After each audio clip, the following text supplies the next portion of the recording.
नमस्कार सभी को। दोस्तों, जिस तरीके का बिहार चुनाव का रिजल्ट आया है उससे हर कोई हैरान है। जितना विपक्ष हैरान है उतना ही सत्ता पक्ष के कार्यकर्ता भी हैरान है, जिनको नहीं पता है कि अंदर क्या गेम हो रहा है। यहाँ तक कि सोशल मीडिया पे बहुत सारे मीम्स बन रहे हैं कि अपनी वफादारी साबित करने के चक्कर में ज्ञानेश कुमार ने कुछ ज्यादा ही नंबर दे दिए, कुछ ज्यादा ही सीटें बीजेपी को दे दी हैं। वरना आप सोचो, ये स्ट्राइक रेट कि आप 101 सीटों पर लड़ रहे हो, 89 सीटें जीत रहे हो। लोग यहाँ तक कह रहे हैं कि जब इनके खिलाफ यानी बीजेपी और सत्ताधारी पार्टी जो है उनके खिलाफ जब लहर है तब इनका स्ट्राइक रेट 90% है। तो सोचो, अगर इनके पक्ष में लहर होती तो फिर यह आंकड़ा तो 100% पार होता।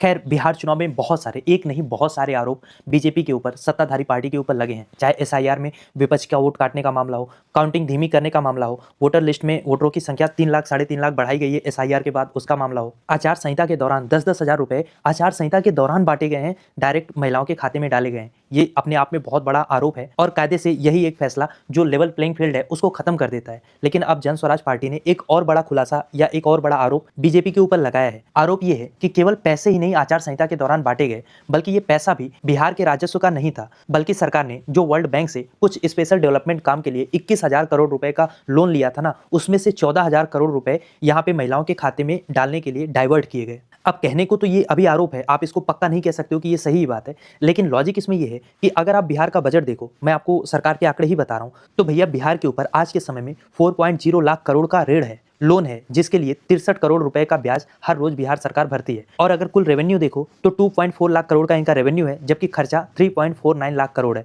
यानी 245 रुपए की कमाई और 349 रुपए का खर्चा है। यानी बजट में तो पैसे है ही नहीं, पहले से ही 1 लाख करोड़ से ज्यादा का घाटे में राज्य सरकार का बजट चल रहा है, तो फिर इतने ज्यादा पैसे ऐन वक्त पे बांटने के लिए आए कहां से, ये सवाल तो है। अब अगर इलेक्शन कमीशन निष्पक्ष होता तो कायदे से ये पैसे बंटने ही नहीं चाहिए थे, और अगर सुप्रीम कोर्ट या कोई भी संवैधानिक संस्था इसको स्वतः संज्ञान में लेके इसकी जांच करती तो भी पता चलता कि इस पैसे का ट्रेल क्या है। बट आपको पता है ऐसा तो होने से रहा। अब देखना यह है कि ऐसे बड़े बड़े खुलासे से, फिर चाहे वो वोट चोरी का हो, चाहे इस तरीके से वर्ल्ड बैंक का पैसा ट्रांसफर करने का हो, इन खुलासों से होता क्या है। क्योंकि देखिए, लोकतंत्र का मूल कॉन्सेप्ट ये है कि जो पार्टी सत्ता में होती है, जो लोग सत्ता में होते हैं, उनके पास बहुत पावर होता है, पर उनको चेक एंड बैलेंस करने के लिए हमारे यहाँ बहुत सारी संस्थाएं होती हैं। फिर चाहे वो इलेक्शन कमीशन हो, सुप्रीम कोर्ट हो, ईडी हो, सीबीआई हो, बहुत सारी संस्थाएं हैं।